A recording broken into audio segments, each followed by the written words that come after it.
All right, welcome to another Small Business Pivots where we have guests from around the world that can help our listeners who are generally small business owners who are stuck trying to get to the next level. And we bring on guests from around the world that have gotten to that next level and kind of share some insights with us. But if you've listened to the podcast before, you know that no one can introduce their name or their business like the business owner. So, my friend, I let you have the floor to do that. Tell us just a little bit about you before we get started. Awesome. Appreciate that, Michael. My name is Austin Willman. I'm a partnerships manager at Digital Web Solutions, also the founder of Willman Ventures. And I'll get into the project that we're launching right now, which may be even relevant to you if you're listening and you're a founder-led brand or founder-led agency. My primary role is to help agencies and brands become more visible online through SEO and now AEO, answer engine optimization. And we do that through working with household name publications like Forbes, Newsweek, Yahoo, MSN, and getting your brand featured by these household names.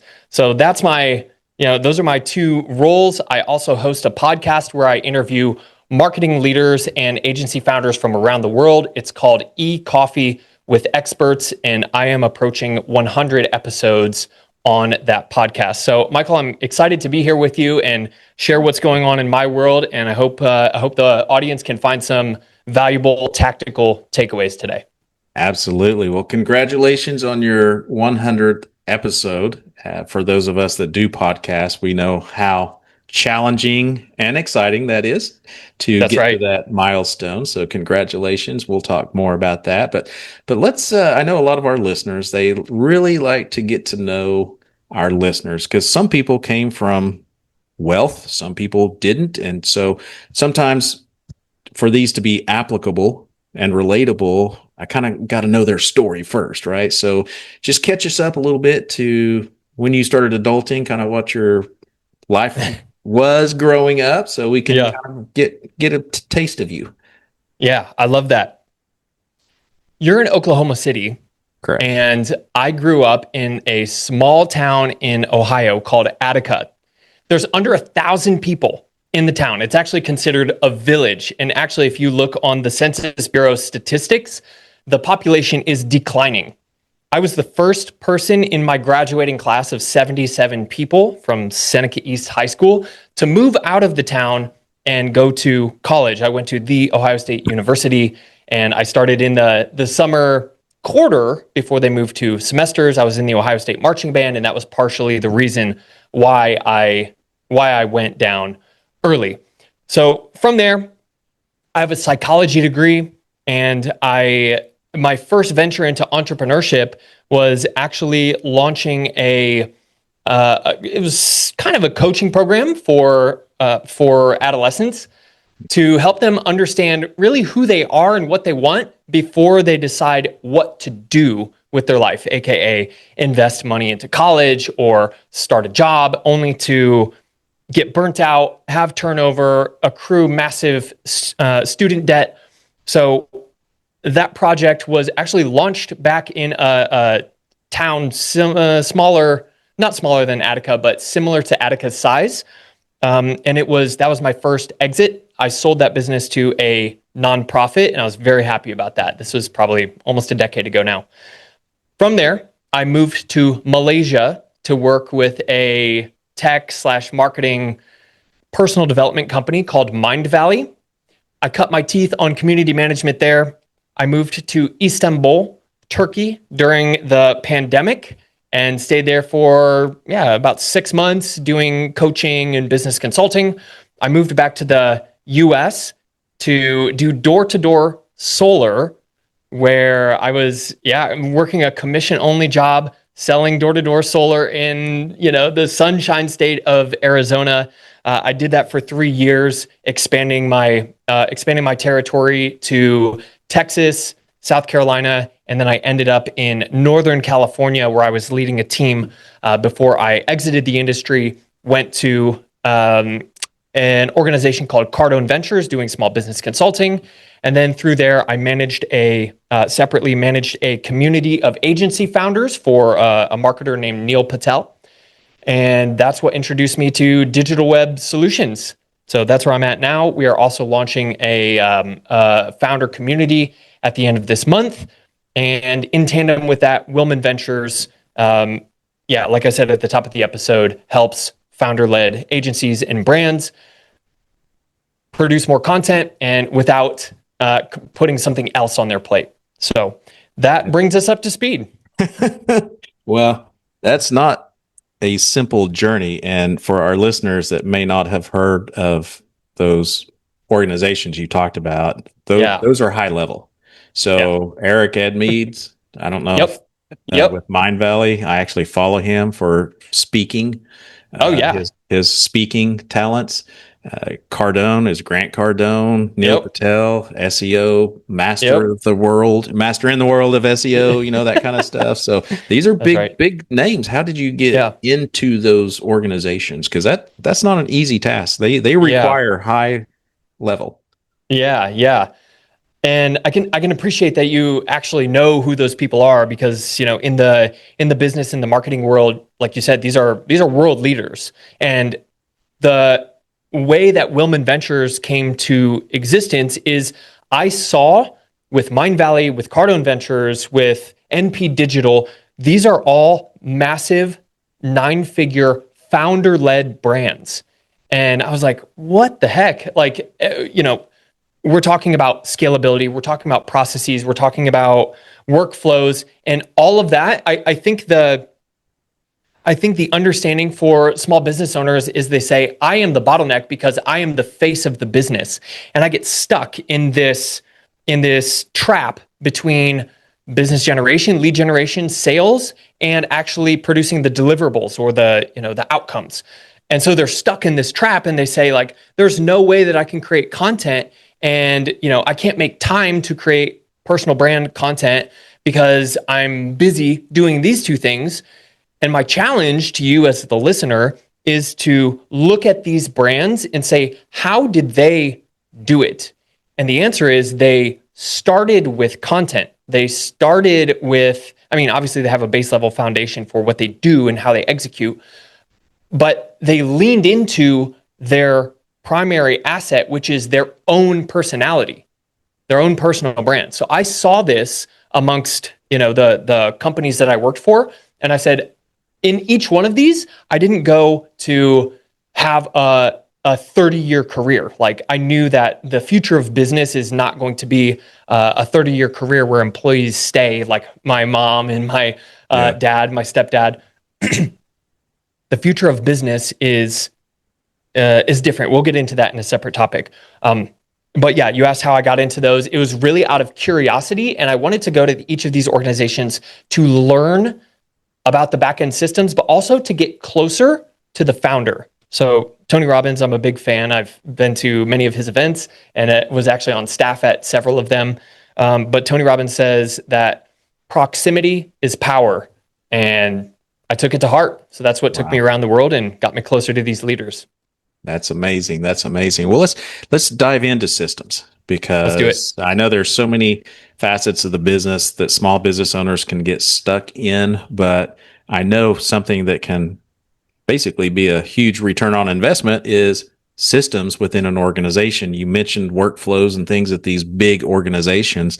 So let's just kind of start there with, what do you see those looking like in the bigger organizations, and how can a small business owner get started implementing that? Because you have to start somewhere. You can't just all of a sudden have a whole playbook of workflows and systems. So kind of give us your insights on that. Yeah. So as a small business owner, if you're like most small businesses in the US, which comprises 90+% of small businesses in the US are basically the founder or a founder plus up to 3 people, typically around 3 million or under. So if you're listening to this and that describes you, you are not alone.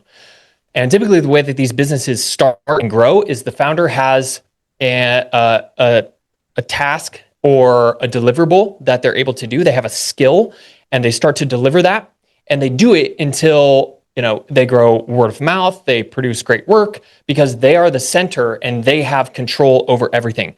Eventually, the business grows to a point where they can no longer handle everything alone, and they start hiring help to outsource a few of those tasks.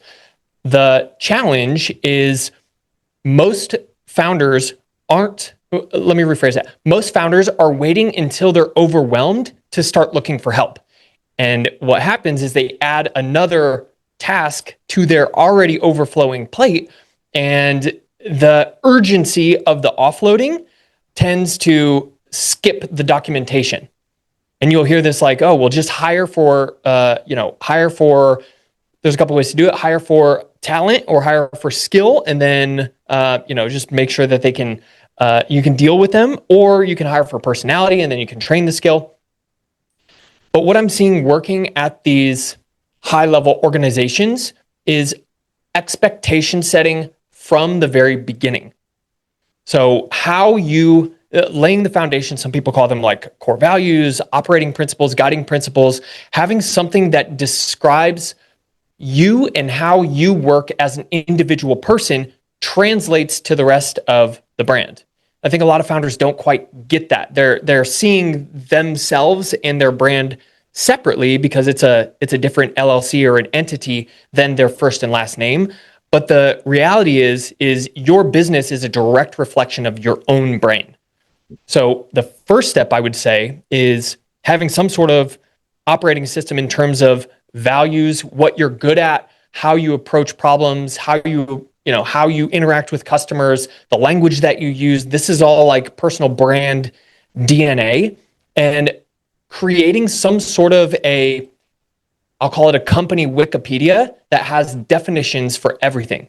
You have a certain language that you use with yourself, and the first time you bring on an employee or you're starting to bring on several new employees, you have to use the same language to communicate. Otherwise, there's going to be misinterpretations, and that creates a lot of friction.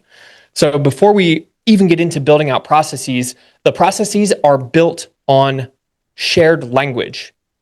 And LLMs, large language models like ChatGPT, Gemini, Claude, they can help with that. A easy takeaway would be to go into one of these LLMs, even on a free plan, and say, hey, I'm looking to build out documentation for my business. I'm looking to define my personal brand. I'm looking to define my core values for my business. Help me define these by asking me questions one by one, where I can give my extended answer, which you will then turn into a documentation, which is like an SOP that can be easily followed during the onboarding process. So I'll pause there, Michael, and get your thoughts and see if that's what you're seeing as well. I love just your little prompt on AI of ask it one question at a time, because I know sometimes business owners get overwhelmed. They'll ask it something and it just shoots out a whole novel and they get overwhelmed and they're like, well, that's not helping me at all. That just adds more to my plate. So learning to use those tools properly. And I know that you're into AI and I'm into AI, but I'd love to hear your insights on how to use AI to be your asset. Yeah, to be your companion. So it is March 5th right now. And as of a couple days ago, it was all over the news that the US government is using AI in their government infrastructure.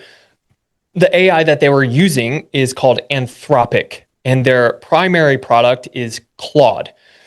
If you're not familiar with it, Claude is a competitor to ChatGPT, and there's many differences between these companies, but essentially what's happening is the US government was using Claude or Anthropic internally, and there were some issues with the US wanting to do specific things with AI, and Anthropic disagreed. And so the government was like, all right, we're not going to use Anthropic anymore. And now OpenAI, which is ChatGPT, stepped in and said, we're going to do it.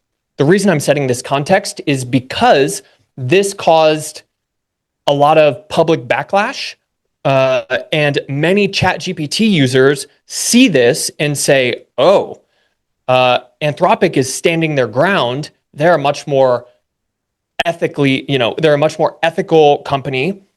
So a lot of people are moving from ChatGPT to Claude, and Claude just yesterday released an entire free course of how to use AI and how to use Anthropic, how to use Claude, how to use Claude Cowork and Claude Code, like all of these tools that are like revolutionizing the way that business operates are now free and very easy to go through. So that's the first thing I would do is I think it's anthropic.skilljar.com, I believe is the URL where you can go and learn those things, or you could just Google it. Very helpful. Yeah. I guess the last thing I will say, or the first thing I will say on that, is learning how to prompt is going to serve you very well. Learning how to create a custom GPT or a project in Claude, where you basically give the instructions to the AI of how it should interact with you. Just like I mentioned in the previous rant on this episode, like giving instructions of how other people interact with you through your brand guidelines and your values. Same thing applies with AI. You have to instruct it how to communicate with you. So that's the first thing I would do is figure out how to create your own custom GPT. That way it can be, you can work with it just like a coworker, and then understanding how to prompt to get the best responses. So that's the very first step. I love that. So something you mentioned about core values and your brand. I think what a lot of business owners don't realize, if you don't establish that, you're bringing everyone else's brands, and that's where the chaos starts. So like each of us as employees, as team members, we've worked other places, and all we know is what we've experienced. So I'm bringing my experience, Lulu's bringing hers, you're bringing yours, and there's no DNA of the company. It doesn't really exist. You've got different things, and so what you mentioned was super important for people to understand and hear, and go implement. Do that first, because if you don't, you're going to have chaos in the end. Yep. Expectation setting up front is massively important. And one of the other things that I've learned through leading teams in companies is a lot of people they need approval from the public. They need social approval. Like, they don't want to be seen in a bad light. They don't want to be rude. They don't want to be mean. They need to be accepted. And it's this need for acceptance that typically makes relationships easy at the beginning and rocky later on. So if you can get over this need for acceptance when you're starting a business relationship, setting the standards and the expectations high and being quick to correct early on will help you relax the standards later on and allow more freedom. But what I found is keep the leash tight at the very beginning, both with AI and with new employees. Think about it. It's much harder. Let's say you have kids, right? And they're into their teenage years. Let's say they just appeared as a teenager into your life and you're their parent. Imagine the day that they appear, you say, guys, there's no curfew. Do whatever you want. Stay out as long as you want. Have fun. And then after a week later, you find out they're coming home at 2 a.m., they're drunk, they're whatever. And you're like, all right, now we're going to crack down and I'm going to implement some rules. You have a 9 p.m. curfew every day and you're not allowed to do this and you're not allowed to do that.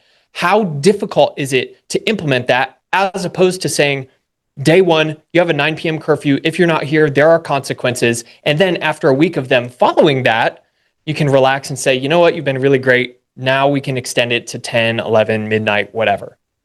Like, yeah, that's a great analogy. Yeah, that's how you have to think about it. Yeah. Oh. So going from the brand to systems, let's poke on that for a minute, because there's all kinds of books, all kinds of resources, courses that with different frameworks to use. How have you found a simple system to be built? Like, what are some guidelines that you would follow if you were starting a new business? Yeah, well, I love that. And it's very top of mind for me because I am launching a new project. It's called Willmanic.ai. And that's the one that helps founders proliferate their personal brand and drive business results, basically with an hour a week. So we can do that. So I'm building out all the processes for that. And the first thing that I would say is understand what theory of mind is. If you don't know what it is, look it up. But essentially, it's the understanding that the way you see the world, you have your own context, and your context is not the same shared context as other people.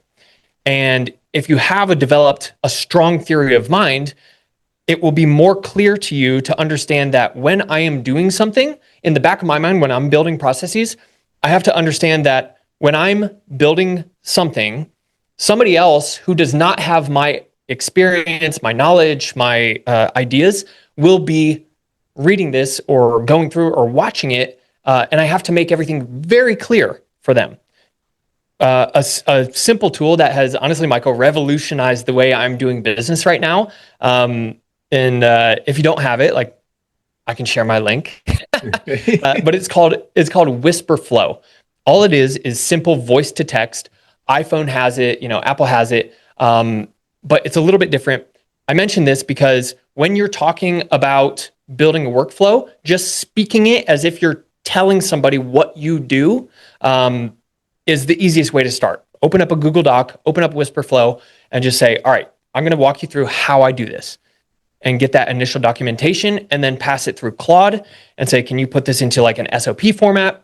It'll, make it really pretty and nice. And that's like a simple way to do it. There's also other tools. Oh gosh, what's that one? I'm thinking of Whisper Flow, but I just mentioned that. I can't think of it right now. It is Scribe How is what it's called. Basically, you're walking through a workflow, you're sharing your screen, and it's documenting every click, it's documenting every keystroke. But the idea is to create SOPs like as you do the process. So thinking about that is like understanding, okay, where do I start? What are the content, like what do I need in terms of context? Is that like login information? Is that like specific creative assets? Do I need a specific skill set or knowledge in order to complete this? So what's the context? And then at the end, what does done look like? And then what do next steps after this process is completed? What do those look like? So the way I format my SOPs is a clear description of what the process is, a brief description of like the purpose of the process, who it's for, who uses it, what the cadence is of when it's being used. And then I document the process usually with like a Loom video where I share my screen. That's the first step. And then I'll have that like kind of SOP text process walking through the steps. At the very end, next steps or what done looks like. And then the very last thing is next steps. Did you have a plan? Do you put out a plan of frequency of like one a week, or you're just going to get it done in a day? Because I know time is of the essence with most small business owners. And I can already picture our listeners going, that sounds like so much work. Yeah. Uh-huh. I can totally resonate with that. There's another tool that I think will help you understand what you need to offload and document first. And it's a simple time tracking tool. It's called timely.com, timely.com. There are multiple time tracking tools. I've just found that this one is the most user-friendly. It runs in the background. It documents your entire ecosystem on your computer, not just your web-based platforms. But just using Timely, setting it up and running it for a week, it will show you what websites you're on, how long you're on them, when you open up iMessage on your computer, when you open up the notes section on your computer. Literally everything you do, document that in something like Timely, and then you can go back through and be like, gosh, I didn't realize I spent 4 hours on Tuesday like doing this thing. And that's the place that you should start. And the way to think about it is like, what is my time worth to me on an hourly basis if I were to just calculate it? And then multiply that hourly rate by the time, whatever's taking up the most time in your business. And then ask the question, can I hire this out, or can I build this for cheaper than my time? If the answer is yes, like find the biggest gap where your time is the most expensive and the task that you're doing can be outsourced for the least amount of money, and start there. That's what I would say. But you have to have some sort of baseline documentation of where you're spending your time. Absolutely. Those are great insights. Let's talk about AI a little bit more, because you're creating another company with AI being kind of the core product. So where Where do you see this going? I know if we had a crystal ball, that would be nice, but we don't. So where do you how do you see it being helpful today? And how do you see it being helpful in the future with you being in the space as often as you are? You can kind of see it more than we can. Yeah, definitely. The first thing I'll say is I don't think most people are aware of what AI is capable of today. Most people think of AI and they think of ChatGPT, which is just a text platform. It's a glorified chatbot to most people. But there are AI systems that are literally anything that you're doing, it can do. Like there's very, very few tasks that humans can do that AI cannot. Let's just set that context. And this is right now. This is Q1 2026. And the way that machine learning and artificial intelligence works is it is not it's not an incremental growth. It's exponential growth. And even within the last 2 months, 3 months, we start to understand what exponential growth looks like. There are now entire companies being built by one founder and a system of AIs. So the most useful thing that I see AI being used for right now is research, competitive research, finding opportunities. If you can figure out how to, again, with Anthropic's skill jar course, you can figure out how to use plugins into Claude, like your data sources, your spreadsheets, your Google Drive, your CRM, your Stripe, where you accept payments, and you can ask it to do research and find gaps and find opportunities in your current business that if you plugged those holes, you would immediately see a boost in margins. So that's the first thing. It can be used for research. It can be used for content creation. I work in the SEO, AEO space. The Google algorithm and the large language models are still looking at written content as the primary source for their retrieval. YouTube content is also included in that because, just like this podcast, all it is words, and spoken words are translated into a transcript. A couple years ago, Google purchased YouTube, and now Google indexes YouTube videos. So anything that's spoken on video is pulled by Google, which is then sourced. It's used as a source for LLMs like ChatGPT. So content is the second thing, and optimized content is really where we're at. So research, content creation, and then I would say just like brainstorming of like looking for opportunities. As the founder, I heard this on a podcast the other day, and it really resonated with me. He said, as the CEO of your company, many people think that their job is to run operations. Essentially, they're in charge of driving revenue, and they're in charge of the quality control of their deliverables. While yes, that is true, it's about 50% of the CEO's job. The other 50% should be spent promoting the business. How do you promote? Use AI to help you ideate, use AI to help you create content. There are many different tools and platforms that can help you cut video, distribute, take podcast recordings, take the transcript and just create omnipresent or omnichannel meaning like every channel you can think of: Facebook, YouTube, LinkedIn, Instagram, TikTok, whatever. There are tools that can help you do that. That's what Willmanic.ai does. It helps you proliferate your brand so you can do the 50% of being a CEO, which is promoting the business. So that's where I see it right now. And in the future, the way that I see work, or the way that I think work is going to go, is it's going to be based on partnerships. Instead of saying, okay, this is, primarily my business and I have 100 employees, those will still exist. But I think what we'll see more and more of is the decentralization of tasks. Basically, you will focus on what you love to do and what you get absolutely manic about, thus willmanic.ai, what you're absolutely manic about, you will be able to focus on that. And everything you're not manic about, you will be able to partner with somebody else who is manic about that. And, business owners will have their hands in 6 different projects at a time, but they're providing a similar service to all these other projects who are focused on other things. And it's this kind of like interesting space where you don't have to do everything as a business right now. You can just do one thing really well that you're absolutely passionate about and that you love, and then partner with everybody else. And the reason I see this happening is because, one, it's so easy to now offload things or create agents that can help you with the things that you don't want to do.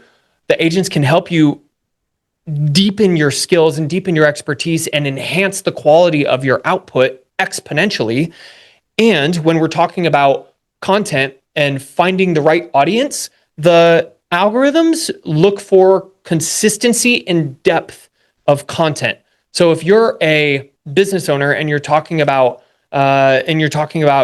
business in general, it's going to become harder and harder to find the right audience, as opposed to saying, like, I help small business owners, let's say in Oklahoma City, who are founder-led and have under 10 people on their team. I help them create processes by using my, BOSS, my boss methodology, and here's what it is.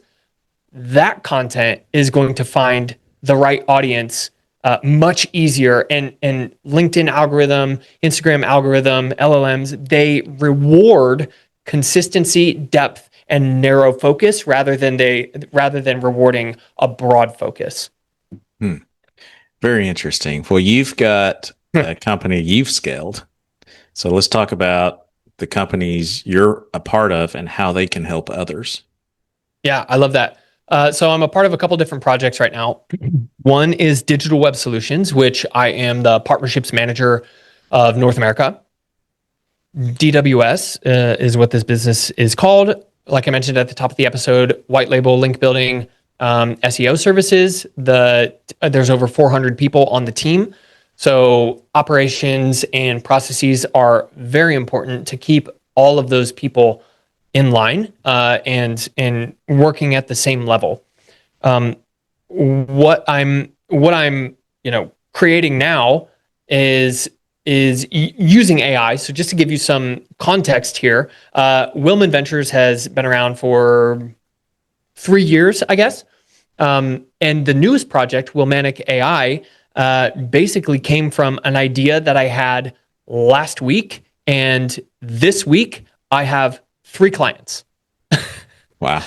That is the speed at which I'm able to move. And I have there's a AI system behind it that I was able to build by myself without even including the rest of my team. I was able to build it by myself, just using Claude code and a couple other deployment tools. But it just comes down to, like, when we're thinking of scale, what I've learned through my, I guess, decade of business and business consulting and things like that is you will likely have an idea or something that you want to roll out or something that you're, again, manic or excited about, but it doesn't matter until it's validated.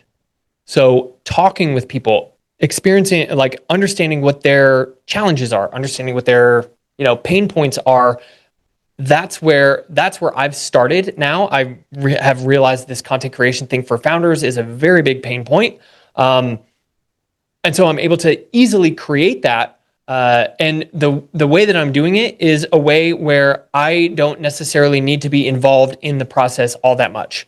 The intention for Willmanic AI is to scale it to a point where we can have, obviously, validated, we can have a client base, we can have customers, and then the plan is to exit that and sell it to a larger agency. Something interesting that I want to bring up, Michael, is there's a couple things. Lifetime value of a client is becoming more and more important. Speed to revenue is becoming more and more important. And pretty much, go-to-market strategy. And where my head is at right now, what I'm the most excited about is go-to-market experience.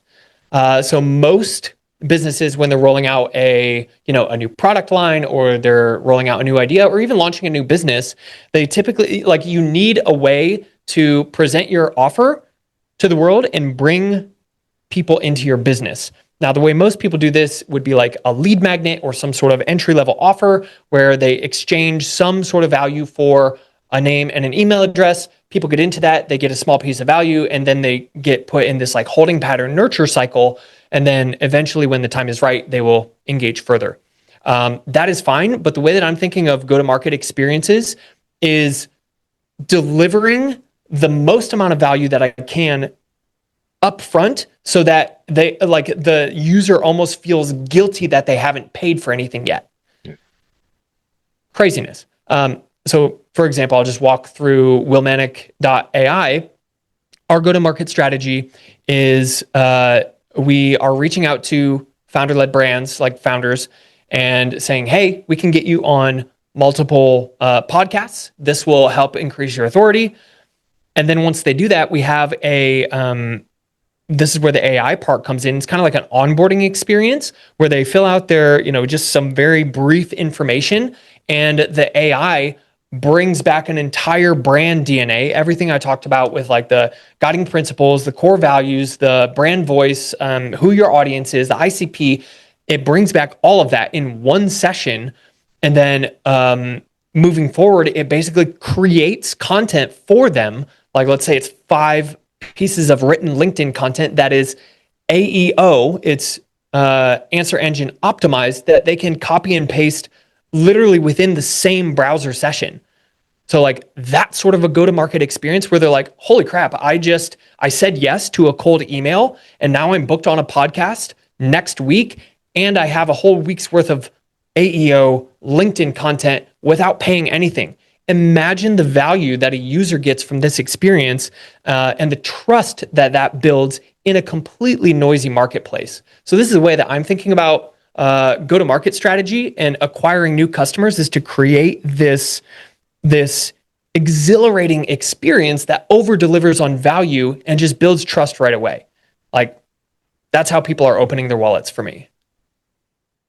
I know you've wet the ears of many and they want to know more. How can someone follow you directly to learn more about what you know? Yeah, I love that. Thank you for the question. I'm active on LinkedIn. You can also, it's Austin Willman. Company website is willman.ventures/home. And if you're interested in that founder-led kind of brand content and things like that, you can check out willmanic.ai and go through the process and see if it's a good fit for you. If you are looking for like SEO and AEO help, for your business, then that is digitalwebsolutions.com. And you can email me at austin@digitalwebsolutions.com. Fantastic. Well, I end with one question. It's kind of a broad question. So if you were in front of a group of business owners, different sizes, different industries, what's one thing that is applicable for them? It could be a book you've read, some insights, one last tip, forethought. What would you say to these people? Yeah, I think it's what I said at the top of the show, which is your company is your brand. I think people try and separate it too much and they say that's my company over there, but it's not. Like the name, the foundation, the processes, everything about your company is you. And if you are not embracing that as a founder, like, you're leaving opportunity on the table.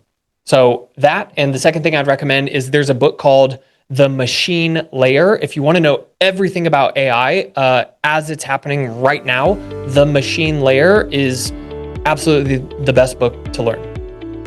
Fantastic. Well, you've been a blessing to many. Appreciate you taking the time to share your insights, and I wish you continued success. Thank you, Michael. You as well. It was a pleasure to be here. Thank you. Thank you for listening to Small Business Pivots. This podcast is created and produced by my company, Boss. Our business is growing yours. Boss offers flexible business loans with business coaching support. Apply in minutes and get approved and funded in as little as 24 to 48 hours at businessownershipsimplified.com.